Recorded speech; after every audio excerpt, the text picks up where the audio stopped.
So not too long ago, Wildcard has announced on September 4th the map Aberration will be coming to Ark Survival Ascended. Now, if that date will stay accurate, only time will tell, but I'm not here to bash on Ark's due date schedule. I'm here to talk about some things I'd love to see get added to Aberration or some changes to the map. Since for a majority of players, at least for what I've seen, Aberration is their favorite map, or at least within their top 3 or 5. So here is my Aberration wish list. Small Dino TLCs. Now for the most part, I don't think the creatures from the Aberration map need any major TLCs, but some small things would be nice. Something like make the Carcanos and the Basilisk breedable. I just think they should just be breedable because I think it'll be not only fun to experiment colors and stuff with them, but also be pretty useful, especially being able to mutate the Carcanos, upgrading its weight stat, especially whenever you want to do the Ankylosaur Carcanos run in Aberration. I would also like to see Reapers be able to get mutations similar how you get them from the Rhinonathas. But instead of you just being able to sacrifice any creature for the Reaper,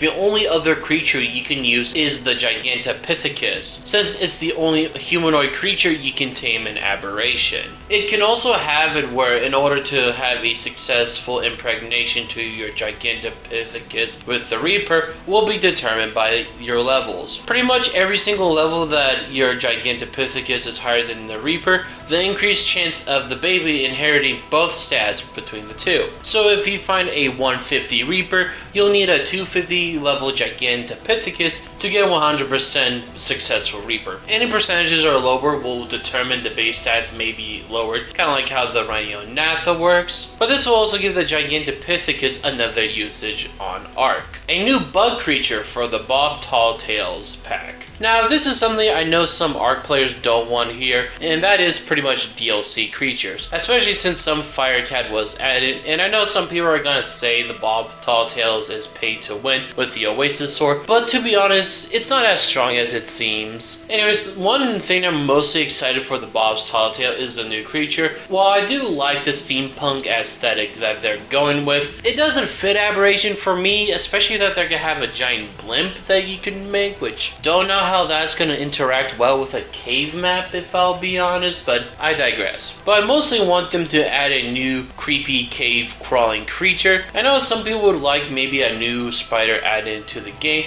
but I want to see something a little bit completely different. One bug I'm thinking about adding that will look really cool in Aberration is a centipede. Maybe something similar to what the giant ones look like in the Amazon rainforest. Or maybe it could be the scariest thing you can find in your house right now. That is the house centipede. And I don't care what anyone says about the house centipede, how good these guys are good at getting rid of pests. They are a pest in my eyes. But something also would be really cool if they decide to do is make a creature based on the Katydid. May not fit with Aberration aesthetic a lot, but it'll be a very unique, interesting looking creature. But honestly, I would also be down for some kind of amphibian since we don't have that many in Ark in general. A better way to get element. So one thing I really never liked about Aberration is the charging nodes for element. While I do understand that at the time element wasn't so easy to come by compared to the future DLC maps like Genesis Part 2, but it's still not fun just waiting for so long just to get one piece. One thing I like to see if they just turn the charging nodes into something like the orbital supply drops in Extinction. Maybe after you're done crafting the element, a light will begin to form